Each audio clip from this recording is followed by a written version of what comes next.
y a todas. Mauri, querido, ¿cómo estás? Muy, pero muy bien, muy contento de estar a tu lado y del otro lado de la pantalla de nuestros queridos televidentes en el único programa de ecología de la televisión abierta argentina, Ambiente y Medio, Ecoparque, cerca de Plaza Italia, pleno corazón de la ciudad de Buenos Aires, en Palermo, y con un QR.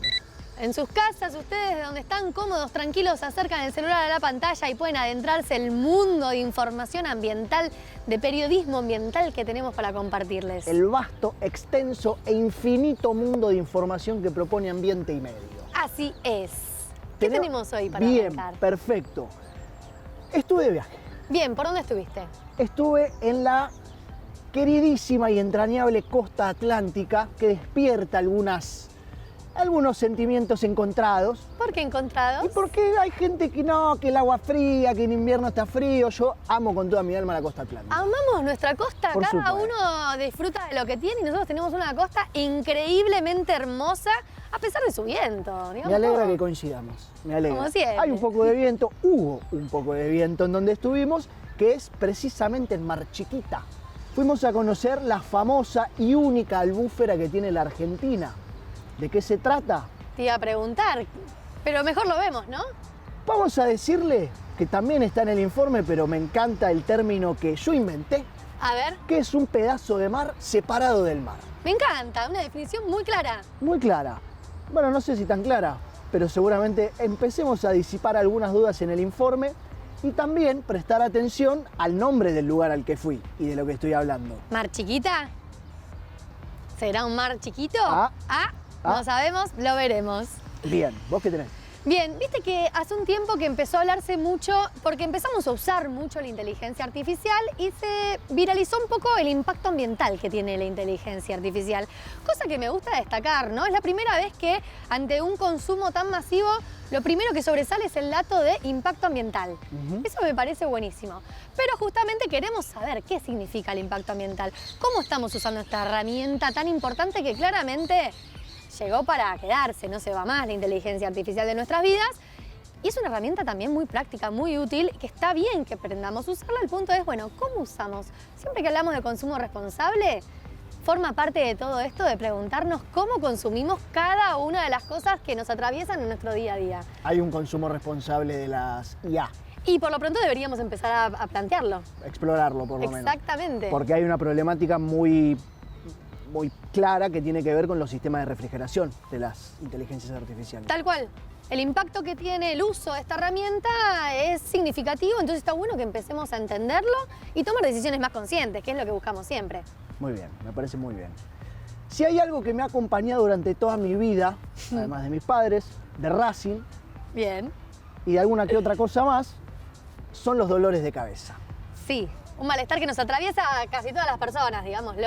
Más, menos, algunos Sí, lo puede padecen ser, más. Puede ser. Yo soy migrañoso, jaquecoso, Claro. desde siempre. Es, creo que el único problema así físico que en general tengo. Cuando estoy estresado, cansado y demás, dolor de cabeza fuerte. Bien. Y inhabilitación. Bien. No venimos acá a hablar de mí, por supuesto, pero en el Es Posible nos preguntamos algo curioso. Algo muy interesante, de hecho. Y si se quiere podemos unir dos mundos porque vos venís hablando el mes pasado del Julio sin plástico. Y hay un producto muy particular de ese mundillo que es... Las que son botellas de plástico. los PET.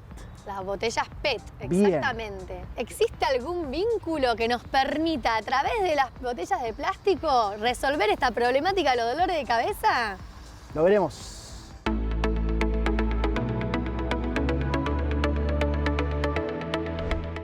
¿Es posible aliviar un dolor de cabeza reciclando? Como un fiel y habitual usuario de las migrañas y las jaquecas, te invito a prestar atención. Puede sonar extraño, pero es real. Científicos lograron transformar residuos plásticos en paracetamol. Y aunque la fórmula todavía está en fase experimental, el mensaje que deja es inmediato y poderoso. Lo que hoy tiramos, mañana puede curarnos. El hallazgo es de un equipo de la Universidad de Edimburgo. Lograron modificar genéticamente a la bacteria Escherichia coli para que convierta una molécula derivada del PET, el plástico que usamos en botellas y envases, en el principio activo del paracetamol, uno de los medicamentos esenciales más consumidos. El proceso se parece más a una fermentación que a una fábrica. No necesita altas temperaturas ni petróleo, tampoco libera gases contaminantes. En menos de un día, lo que antes era un desecho se transforma en un remedio. Biología y química trabajando juntas por tu salud y la del planeta. Pero más allá del avance biotecnológico que reduce la huella ambiental, la pregunta que nos deja es otra.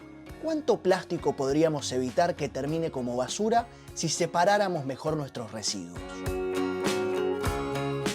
El PET es reciclable y, sin embargo, la mayor parte de las más de 350 millones de toneladas que generamos al año termina en vertederos, incineradoras o directamente en el ambiente. Esa botella que tiramos apurados podría tener otra vida. Y ahora lo vemos más claro. Este experimento es un ejemplo de suprarreciclaje, cuando un residuo se transforma en algo mejor. Nos invita a cambiar el foco. No se trata solo de reducir, sino de revalorizar, dejar de ver basura y empezar a considerar recursos. Separar los plásticos, elegir envases reutilizables, evitar los descartables. Cada decisión cotidiana puede ser parte de una lógica más circular, porque mientras la ciencia investiga cómo convertir residuos en soluciones, nosotros también podemos hacer lo nuestro. Generar menos, separar mejor y pensar distinto. Es posible.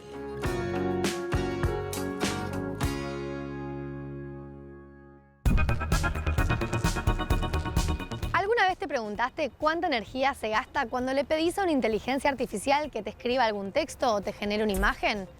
¿O qué pasa con nuestra cabeza cuando dejamos que la inteligencia artificial piense por nosotros? En el último tiempo se empezó a hablar mucho del impacto ambiental de la inteligencia artificial. Entrenar modelos como ChatGPT o generar imágenes no solo requiere millones de datos, también consume enormes cantidades de agua y energía. Pero el problema no está solo en el entrenamiento. Cada vez que usamos la inteligencia artificial tiene un costo ambiental. Y hay otro impacto que empieza a preocupar. ¿Nos estamos volviendo más vagos? Un nuevo estudio plantea que el uso excesivo de la inteligencia artificial puede afectar la creatividad, el pensamiento crítico e incluso nuestra capacidad para resolver problemas. Como todo, el problema no es la herramienta, sino cómo y para qué la usamos. Por eso hoy nos proponemos preguntarnos, ¿vale la pena usar la inteligencia artificial para todo? Se dice que usar la inteligencia artificial tiene un impacto ambiental porque consume cantidades enormes de energía. Esto puede venir tanto de fuentes renovables como de combustibles fósiles. Este tipo de consumo no es distinto al de los servidores que utilizamos para el resto de nuestras actividades digitales. Puede ser ver Netflix, responder nuestros mails, hacer algo por WhatsApp. Además, la inteligencia artificial necesita consumir agua para refrigerar los servidores que utiliza. Estos se suelen sobrecalentar mucho y el agua que se utiliza lo hace en ciclos renovables. Casi la mayoría se reutiliza y toda se evapora, volviendo tarde o temprano al ciclo natural. Para darte una idea, una conversación de 20 minutos con ChatGPT puede consumir más o menos medio litro de agua. Esto no es muy significativo, teniendo en cuenta que fabricar un jean consume cientos de litros.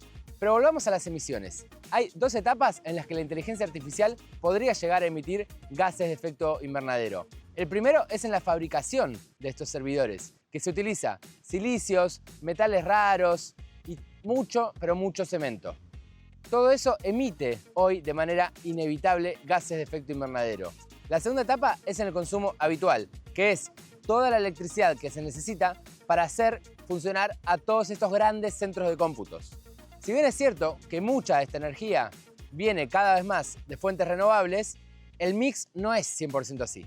Y hay mucho combustible fósil que se utiliza cuando esa electricidad, en primera instancia, se genera a través de fuentes no renovables como puede ser el gas o el petróleo. Para dar algunos datos concretos, entrenar al modelo de lo que fue GPT-3 consumió más o menos 500 toneladas de gas equivalente a dióxido de carbono. Esto es más o menos lo que consumen 100 autos a nafta durante todo un año. Una sola pregunta a ChatGPT puede consumir 20 veces más electricidad que a Google. Recordemos que estos números van a mejorar con el tiempo y cada vez esta energía va a ser consumida de manera mucho más eficiente. Que el consumo de esta electricidad sea renovable también depende obviamente de dónde están los centros de datos. Por ejemplo, en Francia, el consumo de gases de efecto invernadero es 20 veces menor que en Estados Unidos por la cantidad de energía nuclear que tienen. Y el tema de fondo hoy es el de los incentivos. Tanto Google como Microsoft como Amazon, que son los tres grandes dueños de los servidores globales, están emitiendo más gases de efecto invernadero. Esto pasa porque los inversores dejaron de prestarle atención a si las empresas son o no más sustentables. Dejó de estar de moda, entre comillas, el tema de cambio climático y hoy gana más en la bolsa una empresa cuanto mejor es su modelo de inteligencia artificial, sin importar si en el camino se lleva puesto el ecosistema.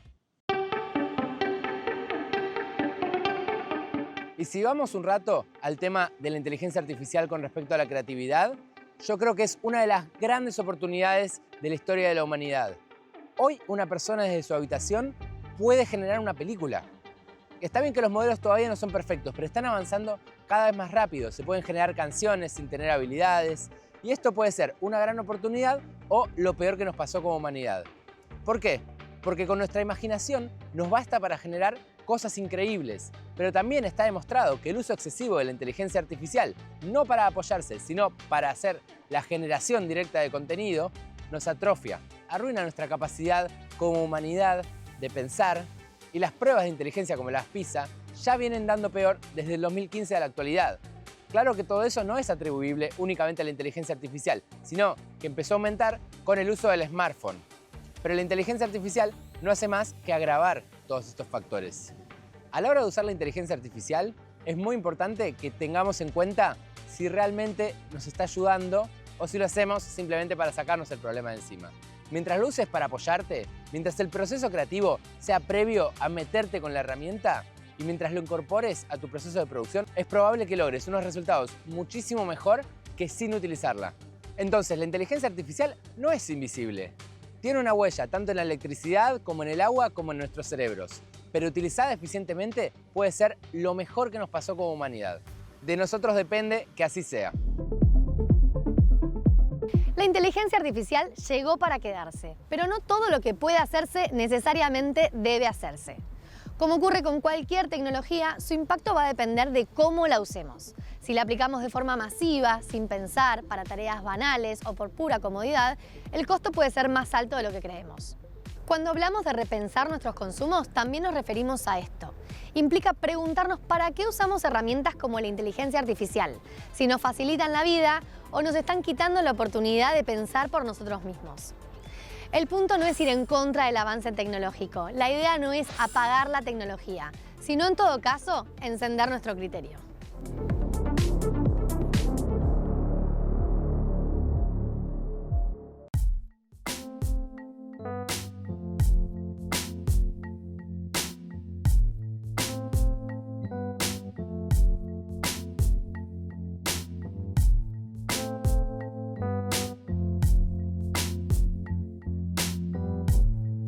Buenos días para todos. Qué bueno que nos acompañemos una mañana más en un lugar especial. Ahí están viendo su nombre, pero contiene un accidente geográfico muy particular en todo el mundo. Está el mar, por supuesto, la querida costa, en plena provincia de Buenos Aires, con un montón de cosas para contar a lo largo no solo de este programa, sino de varios. Pero sobre todo, un fresquete hace en este momento que las manos se me ponen rojas. Pero con la alegría, insisto, de que nos acompañemos ustedes con un mate, así que los invito conmigo a esta aventura.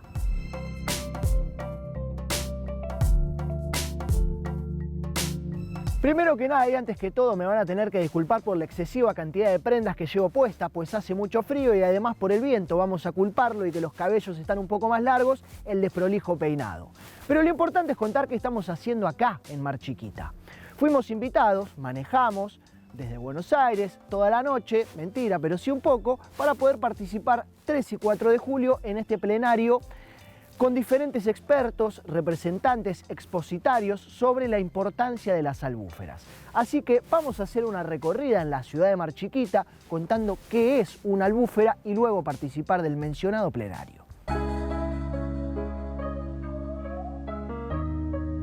Bueno, muy bien. ¿Qué son entonces las albúferas? Primero, Están las aguas saladas, las aguas dulces y las aguas salobres. Quizás en castellano barrial les diríamos agridulces, pero en definitiva son aguas con salinidad, pero no tanta como el mar. Quedémonos con eso. Volviendo a las albúferas, son cuerpos de agua salada, lagunas, separadas del mar por un cordón de arena, una cadena sucesiva de médanos que genera esa separación, pero que al mismo tiempo en algún punto se unen a través de un canal que es el que provee a la laguna de agua salada. Volviendo a las aguas salobres o agridulces, también se alimentan de cuencas subterráneas por debajo de la superficie de agua dulce, lo que genera esa mixtura. Este ambiente, si se quiere más controlado que el mar a la deriva, es propicio, es ideal para peces, aves, hay una gran actividad de pesca y sobre todo mucha fauna y un entorno natural bellísimo en un mar, en un pedazo de mar separado del propio mar. Es lo que se conoce como un accidente geográfico, una peculiaridad de la naturaleza, de hecho es la única en Argentina y son realmente pocas en el mundo y por eso las hacen tan especiales. Son lagunas, como dijimos, de agua salobre, antes dije salada, pero para que se entienda, de agua salobre. Esta tiene unos 25 kilómetros y las albúferas tienen distintas denominaciones, dependiendo del país. Albúferas, albuferas, y hay quienes dicen directamente lagunas, como algunos países latinoamericanos. Nosotros adoptamos la palabra albúfera proveniente del árabe, que ellos se la traspasaron a los españoles, y de ellos la recibimos nosotros, y que significa, en sencillas palabras, pequeño mar o el marecito, o, como se llama en esta localidad, mar chiquito.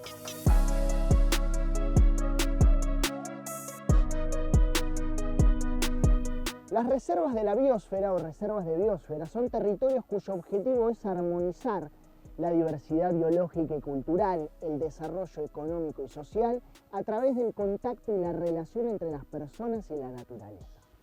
Son áreas protegidas naturales por parte de la UNESCO y este lugar, por ser uno de los 4 de su tipo en el mundo, fue declarada y es reserva de la biosfera desde 1996.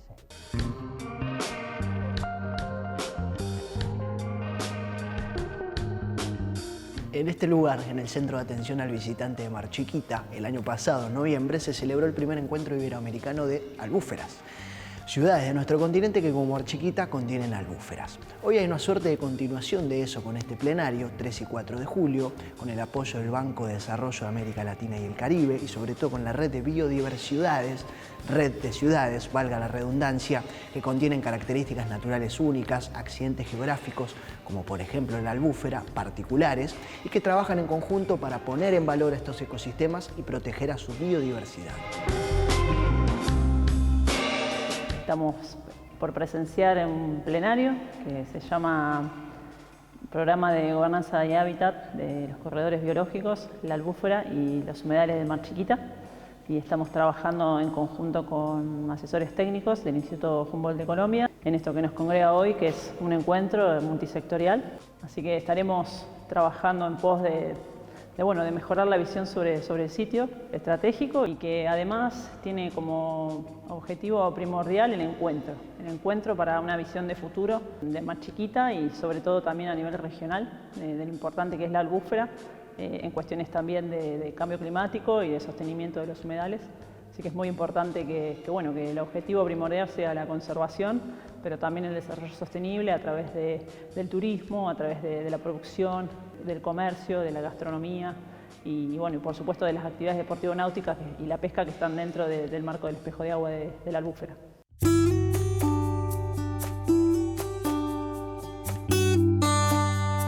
Germán, ¿qué crees que hace que este lugar sea considerado o catalogado, mejor dicho, como reserva de biosfera? Varias cosas.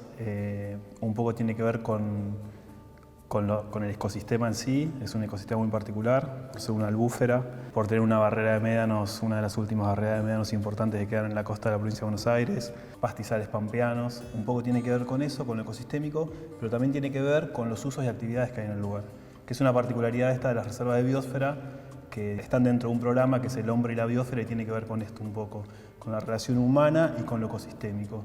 Hay muchas actividades recreativas que ocurren tanto en lo que es el frente costero, digamos en la playa, como en la laguna costera de Mar Chiquita. Actividades que tienen que ver, por ejemplo, con el kitesurf, el turismo de sol y playa, el SAP, y las principales actividades recreativas son la pesca recreativa. Y después, como otra actividad muy importante para la reserva de biosfera, es la ganadería. Son como las dos grandes actividades que hay en el lugar. ¿Cuáles crees que son las problemáticas que hoy más sufre la albúfera? Bien, dentro de lo que es la albúfera, digamos, hay diferentes tipos de problemas. Algunas problemáticas están centralizadas dentro de lo que es la reserva, pero algunas de estas presiones vienen de afuera.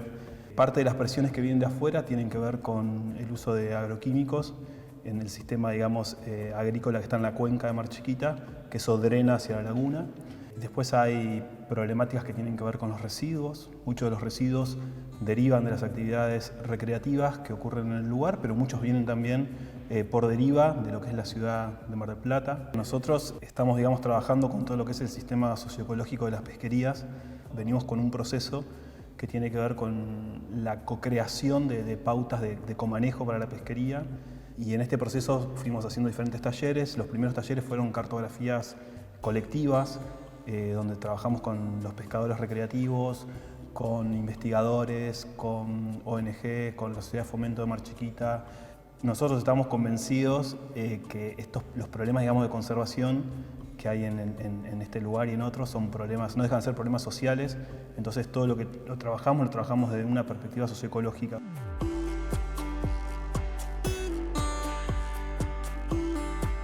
Isabel viene desde Medellín, Colombia, y queremos saber qué te trajo hasta acá a participar de este plenario. Trabajo en el Instituto Humboldt, soy bióloga, doctora en Ecología y Conservación, y me trajo porque estamos haciendo un proyecto en el que acompañamos a Mar Chiquita para la formulación de un proyecto que integre la biodiversidad en su gestión y en ordenamiento territorial. ¿Y a qué se dedica el Instituto Humboldt? El Instituto Humboldt es el Instituto Nacional de la Biodiversidad. Junto con otros institutos claves en Colombia, generamos datos e investigamos sobre la biodiversidad para que esta biodiversidad sea incorporada en la toma de decisiones y en el bienestar de las personas. Mientras cae el sol y tiñe las aguas salobres con ese color violáceo y las aves trabajan su último cantar al menos hasta mañana, finaliza esta jornada de albúferas y plenarios. Un accidente geográfico hace de este pueblo, de la queridísima y entrañable costa atlántica, un lugar único, particular en el mundo, al que recomendamos venir, preferentemente en verano, para poder defender y apreciar nuestro patrimonio natural.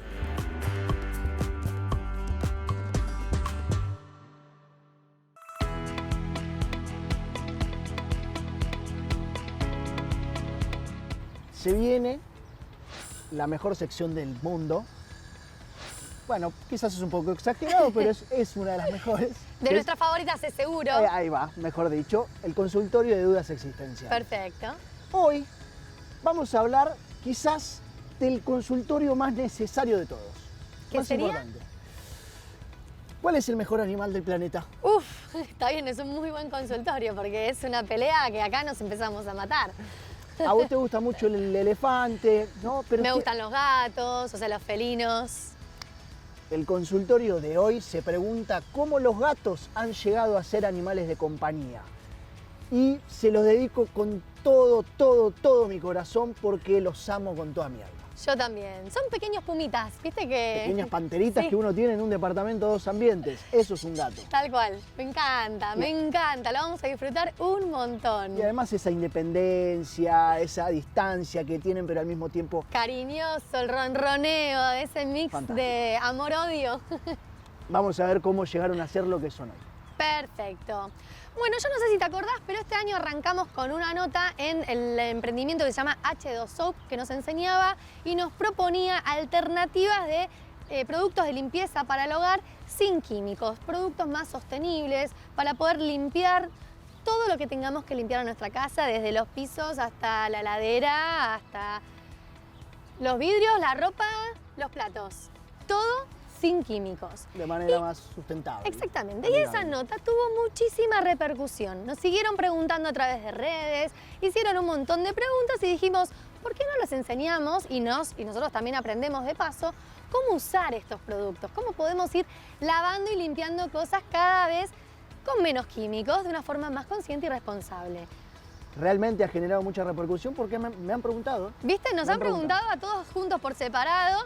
Por eso a lo largo de los próximos capítulos, llamemos los próximos programas, vamos a ir mostrándoles pequeños tips para poder empezar a implementar esta limpieza más sostenible en hogares.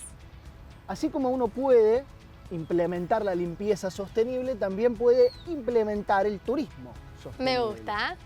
Que obviamente nos permite hacer o llevar a cabo una de las mejores actividades que hay en la faz de la Tierra, que es viajar.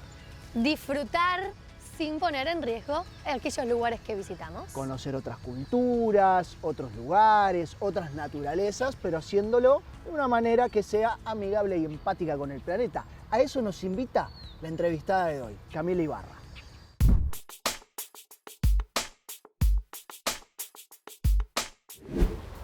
Es periodista de viajes, se graduó en turismo sostenible y es una muy grata alegría recibir a Cami Ibarra en Ambiente y Medio. Hola Mauri, ¿cómo estás? Bien, ¿vos? Muy contenta de estar acá.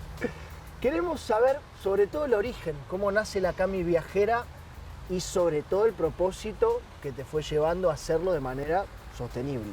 Sí, creo que el periodismo lo tuve de siempre. Me acuerdo de chiquita jugar al noticiero y después con mis papás en las vacaciones que había era preguntarle, me acercaba al bañero, al guardavidas, a preguntarle todo de la playa, buscar historias y demás. Subíamos a Fotolog, a ese tipo de plataformas que había en ese momento y después lo fui profesionalizando. Empecé con el periodismo tradicional, siempre intentando buscar esas historias hasta que de repente le pude poner nombre a esta forma de viajar que es el turismo sostenible y ahí hice la diplomatura.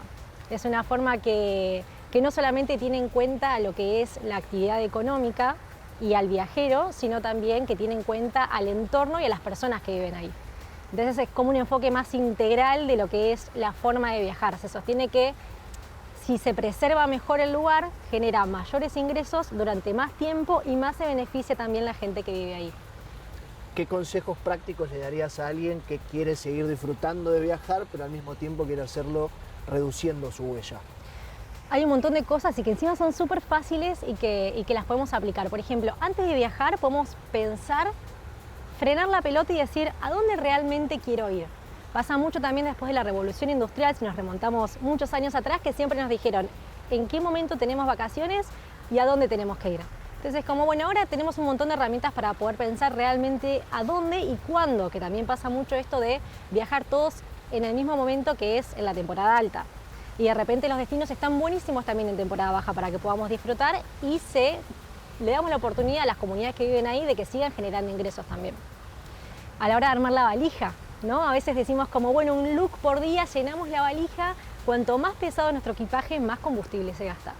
Entonces, poder empezar a armar nuestra valija inteligente, también tener en cuenta que en destino se puede lavar la ropa. Iba a preguntarte por el armado de la valija o de la ecovalija, quien quiera elegir el nombre, qué no puede faltar y qué no puede sobrar al mismo tiempo. ¿Qué no puede faltar? Creo que tenemos una tendencia en que nos vamos de viaje y aparece un caos de tengo que volar a la farmacia, ¿no? Como que nos vamos de viaje y en esa previa tenemos que irnos a comprar todo tarrito, frasquito para meter. Las opciones sólidas son buenísimas y los invito a probarlas también porque depende de cada pelo, depende de cada piel, o sea, por ahí tuviste una mala experiencia y dijiste no funcionó, pero está buenísimo. Lo mismo también siempre llevar una bolsita de esas que se hacen súper chiquitas para cuando hacemos las compras, para cuando andamos en destino. La botella de agua infaltable, si no siempre andamos comprando botellas de plástico, hay que tener mucho cuidado con el uso de plásticos y con esa generación de plástico. El turismo genera el 28% de los residuos a nivel mundial. Mirá. Entonces, con esos mini actos podemos contribuir muchísimo. ¿Cuán importante es el turismo a la hora de abrirnos y conocer otras culturas? Es muy importante. Es muy importante sobre todo en nuestro país. Creo que si no nos damos la oportunidad de conocer nuestro país, realmente no lo conocemos completamente. Uno de los últimos viajes fue al norte argentino, a todo lo que es la parte de los valles de altura y las yungas jujeñas.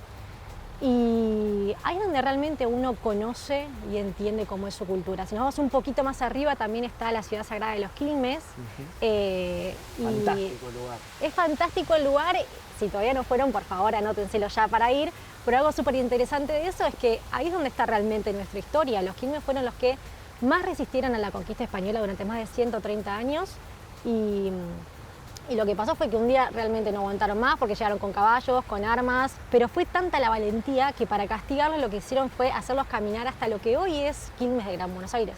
Todo ese trayecto, la gente de Quilmes seguramente ni sabe que sucedió esa situación y en muchas escuelas ni siquiera lo vimos o lo conocimos. Entonces digo, qué importante es poder recorrer nuestro país para entender realmente quiénes somos y cuál es nuestra cultura y el desafío que tenemos como turistas también. Esto que decimos de ser turistas responsables. Todo lo que es el turismo comunitario, el turismo rural comunitario, que forma parte también de lo que es el turismo sostenible, son comunidades que están, la mayoría, en pleno desarrollo, que están cambiando su actividad económica, que están dejando de dedicarse generalmente al campo, a la agricultura, a la ganadería y están pasando a dedicarse al turismo. Y en esa transición llegan turistas, no solamente de Argentina, sino de todas partes del mundo, con sus necesidades, con sus requerimientos, con sus ideales de turismo. Y la responsabilidad del turista de entender hacia dónde va, de cómo es ese destino, de cómo son las costumbres de ese destino, de cómo son las tradiciones, de cuál es su historia, para no interceder. Y creo que el desafío más grande que tiene el turismo sostenible es no terminar con la cultura del lugar, sino que se pueda fusionar y aprender tanto nosotros de la cultura como la cultura de nosotros. Hermoso. Y al mismo tiempo, aparte de la cultura, el turismo como herramienta para reconectarnos con la naturaleza. Es increíble y muy transformador. Hay muchos tipos de turismo dentro del turismo sostenible, como por ejemplo el ecoturismo, el cicloturismo, el turismo de aventura. Y es realmente una herramienta transformadora, no solamente para nosotros volver a conectar, que estadísticamente la gente está buscando mucho más esa conexión, sobre todo después de la pandemia, que estuvimos mucho tiempo encerrados y fue como que salimos a querer conectar más con lo natural y conocer realmente otras personas y otras formas de vivir, sino también desde la misma transformación que puede generar el turismo, que de repente en estas comunidades puede crear escuelas, puede crear hospitales, puede crear espacios de talleres, de charlas que le den herramientas a esas personas.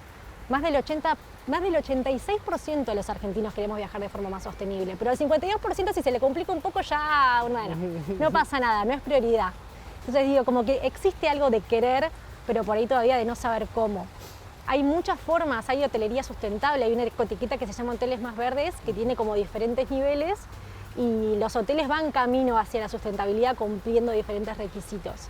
¿Cómo puede uno averiguar si ese hotel tiene esa etiqueta? Bueno, siempre puede preguntar si tiene ecoetiqueta. Hay algunas plataformas que te van marcando como con hojitas verdes y un montón de cuestiones si ese hotel responde o no, pero está buenísimo también que empecemos a preguntar si tiene prácticas sustentables, si tiene prácticas sostenibles, que está buenísimo, y también el turista es el que define la demanda. Entonces yo siempre incito a que preguntemos, a que averigüemos, sobre todo también con la gestión de los residuos, como cómo hacen con los residuos acá, los dividimos, no los dividimos.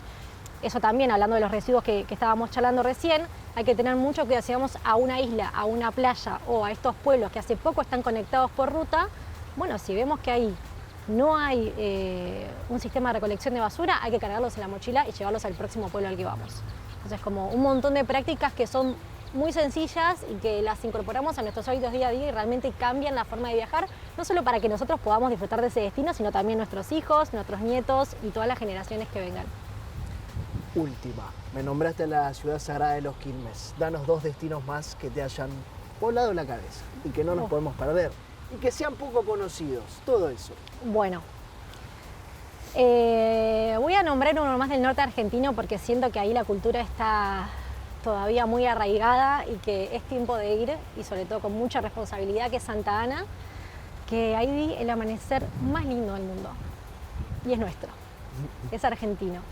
Entre montañas, con las mujeres, ahí tuve la oportunidad de compartirlo con Herminia, que nació ahí en Santa Ana, tiene una historia bellísima y es un espacio para realmente conectar con la cultura de Santa Ana, con la cultura argentina, queda en Jujuy y es maravilloso. Síganla en sus redes sociales, que además de todos estos tips fundamentales para ser un turista sostenible, tiene contenidos muy lindos que nos invitan también a conocer distintos lugares. Un placer conocerte y muchas gracias. Gracias, Mauri. Y nosotros, como siempre, seguimos con más Ambiente y Medio.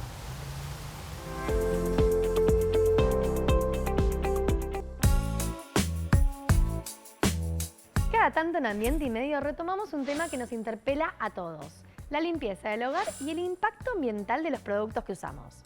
Conocimos alternativas para reemplazar esos productos de góndolas que vienen en envases descartables, llenos de químicos tóxicos, cuando en realidad lo único que queremos es poder limpiar y desinfectar sin contaminar en el proceso. Porque sí, se puede limpiar sin ensuciar el planeta. Y es una gran noticia, ¿no? Hace unos meses fuimos a conocer a H2Soap, quienes fabrican productos de limpieza sostenible, y el interés que generó fue enorme. Nos llenaron de comentarios y preguntas sobre cómo se usan cada uno de estos productos, para qué sirven, cosa que amamos. Nos encanta que participen, que pregunten, que se generen debates y nuevas ideas que nos permitan seguir ofreciéndoles información que a ustedes realmente les sirva. Así que muchísimas gracias por estar del otro lado. Volviendo a sus dudas, es completamente lógico. Quienes estamos en este proceso de cambio de hábitos, necesitamos que nos expliquen con un poquito más de detalle cómo se usan estas alternativas, que si bien no son nuevas en sí mismas, sí lo son para la mayoría. Por eso, en esta serie de cápsulas, Pau de H2Soap nos va a enseñar cómo usar estos productos en situaciones reales, caso por caso, con tips fáciles, datos útiles y hasta algunas verdades incómodas sobre los productos que solemos elegir para limpiar. ¿Arrancamos?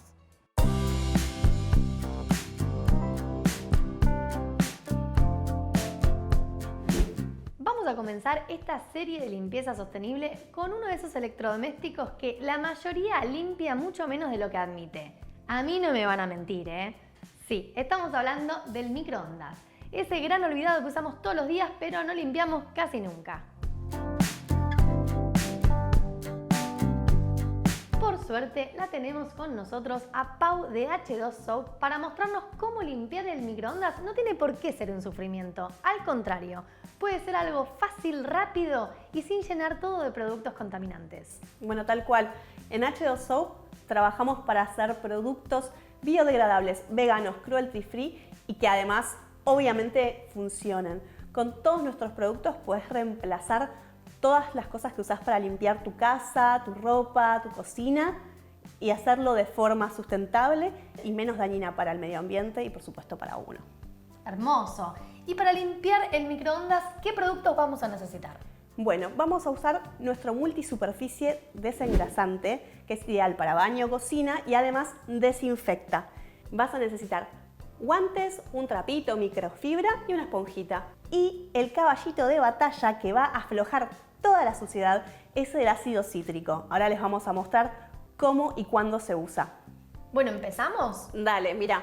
Primero agarramos un cuenquito y ponemos 1 o 2 cucharadas de ácido cítrico adentro con un poco de agua y va directo al microondas.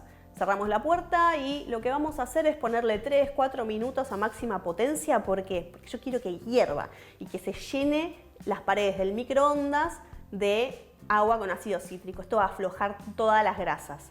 Ahora fíjate, cuando lo abramos, muchísimo cuidado porque va a salir vapor que te puede quemar. Así que abrilo con cuidado, deja que salga el vapor.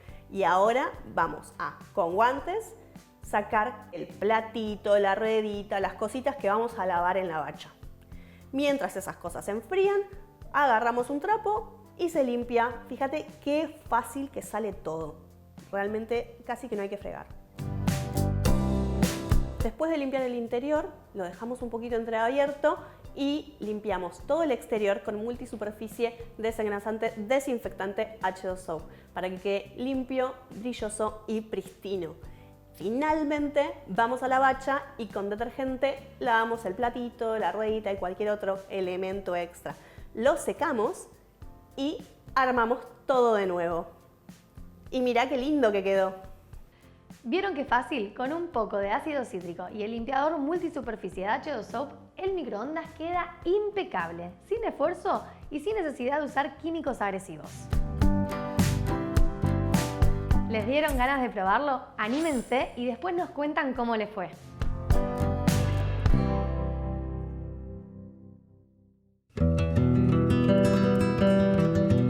Café, lluvia, ideal para filosofar, ¿no?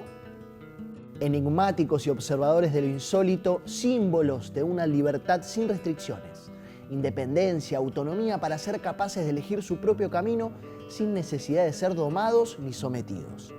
En Bestiario, Ómnibus, Un tal Lucas, La Vuelta al Día en 80 Mundos y Rayuela los presenta como testigos de lo inesperado y actores recurrentes que invitan a la reflexión de la naturaleza humana y su relación con el mundo. No estamos acá para hablar de Cortázar, a quien veneramos, sino de ellos, el mejor animal que habita este planeta. ¿Cómo fue que los gatos llegaron a ser animales de compañía?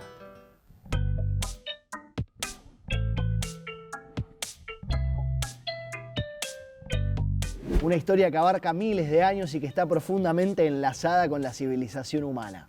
Tranquilos, vamos a hacer un consultorio sobre perros a quienes también queremos mucho, pero a diferencia de ellos, que fueron domesticados activamente, y quizás eso explique su amplia superioridad por sobre el resto, me refiero a los gatos, fue un proceso mucho más pasivo y gradual en el que se domesticaron a sí mismos.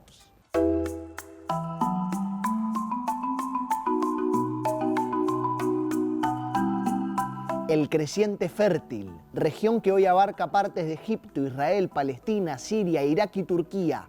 9000 años atrás, sociedades humanas comienzan a practicar la agricultura y a almacenar grano, atracción de roedores. Felis libica, gato montés africano, cazador solitario que en los asentamientos humanos comienzan a encontrar una fuente de alimentos estable, ratas y ratones que invadían graneros, de sociedades humanas que comienzan a practicar la agricultura, a almacenar grano, atraen roedores y también Felis libica. De Felis libica pasamos a esto. ¡Au! De Felis libica pasamos a esto. Mutua convivencia. Mientras los humanos se beneficiaban con el control natural de plagas, ellos, enigmáticos y observadores de lo insólito, empezaron a vivir cerca de ellos para aprovechar esta abundancia. A diferencia de los perros, no fue una domesticación forzada, sino un proceso de coexistencia beneficiosa. Y quizás eso explique su independencia.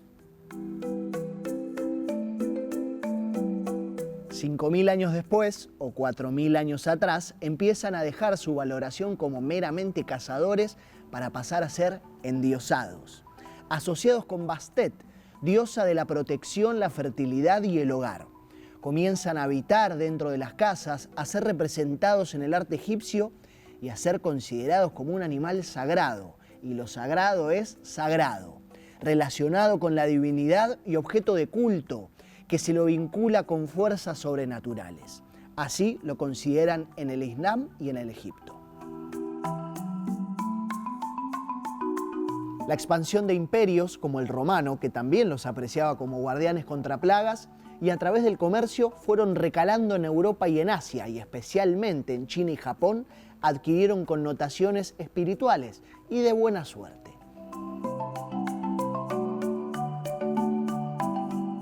La evidencia arqueológica más temprana que sostiene como verídico lo que cuento fue un hallazgo en una tumba en Chipre hace como 9000 años, en donde encontraron un ser humano enterrado junto a un gato, sugiriendo una cercana relación entre ambos.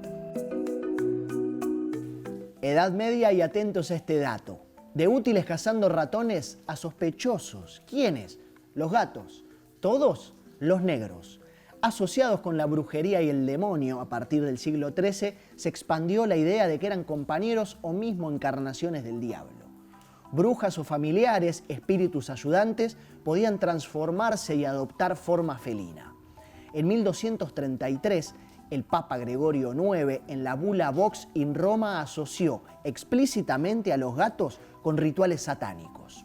Fueron perseguidos, cazados, disminuidos en población, lo que irónicamente ayudó a la propagación de la peste negra, enfermedad causada por la bacteria Yersinia pestis, que se transmitía a partir de pulgas que contenían roedores como ratas, quienes sí vieron su población mucho más crecida porque no había quien los case.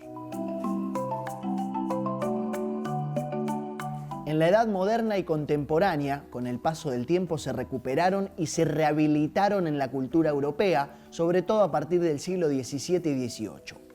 En la época victoriana se popularizan como mascotas de compañía, sobre todo en las clases altas. La revolución industrial, la gran diseñadora de la vida urbana tal cual la conocemos hoy, afianza la idea del gato como animal de compañía, sobre todo para espacios pequeños. Ya en el siglo XX ganan terreno como mascotas comunes con la proliferación de razas, alimento balanceado, veterinarios especializados y demás.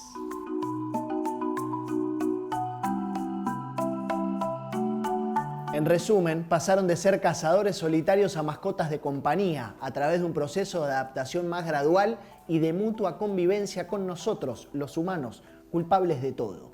Una domesticación menos forzada y más espontánea que la de otros animales, lo que explica su independencia, pero que no quita su miembro dentro de la familia y quizás como jefe de rutinas en todas las culturas del mundo. ¿Sabías que el maullido no existe en la naturaleza? Es un artefacto evolutivo excepcional que los gatos desarrollaron para poder comunicarse con nosotros, los humanos. ¿El ronroneo va por la misma línea? ¿Por qué se arquean cuando se asustan? ¿Por qué amasan? ¿Sabías que saltan 5 veces su cuerpo, que comparten el 96% de la genética con un tigre? No voy a poder responder todas las dudas existenciales que tenemos acerca de ellos, porque si no sería un programa llamado Gato y Medio. Pero sí me comprometo a responder alguna de estas en los programas que se vienen.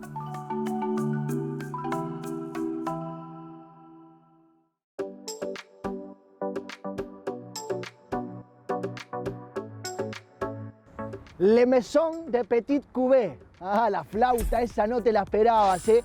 Tuve 1 año de francés, me la llevé a marzo directo y aún así creo tener un profundo y vasto conocimiento del idioma. La probé. Bueno, un hombre viudo sigue sirviendo 2 copas de vino cada noche en su casa, la cual se encuentra en alta mar. Y la marea, en un determinado momento, quizás seguramente producto del cambio climático, empieza a subir y a inundar su casa. Si hay algo que me gusta de las recomendaciones, consultorio de dudas existenciales y recomendaciones, las 2 mejores secciones que tenemos, bueno, por ahí es mucho, pero me gustan mucho, es cuando abordan, a partir de una problemática ambiental, una temática que tiene que ver con la vida misma, con el paso del tiempo, con las relaciones, con los vínculos. Eso nos habla La Casa de los Pequeños Cubos. Un cortometraje ganador del Oscar en el 2009, francés, por eso arrancamos de esa manera tan extravagante. Sí, no me animo a corregirte la pronunciación, la verdad. Bueno, quizás del otro lado mucho sí, porque seguramente haya mucho por corregir, pero lo importante es que se trata de un corto, así que si andamos cortos de tiempo, es una oportunidad para ver algo que tiene que ver con lo ambiental y nos habla de otros temas. Me encanta para cerrar este programón. Está en YouTube. Muy bien. ¿Sabés que está en YouTube además? Sí, estamos nosotros, está Fundación Ambiente y Medio, y con la campanita se suscriben, así se pueden enterar apenas subimos contenido y no se pierden de nada. ¿Sabías que eso nos ayuda mucho a nosotros? Sí, nos ayuda un montón. Suscribirse y activar la campanita. Y que nos acompañen cada domingo también nos ayuda un montón. Nos encanta tenerlos del otro lado. Y así nos despedimos hasta la semana que viene, porque somos Fundación Ambiente y Medio. ¿Y qué hacemos? Periodismo y contenido ambiental. Esperemos que les guste y nos vemos, como dijo ella, la próxima. Chao.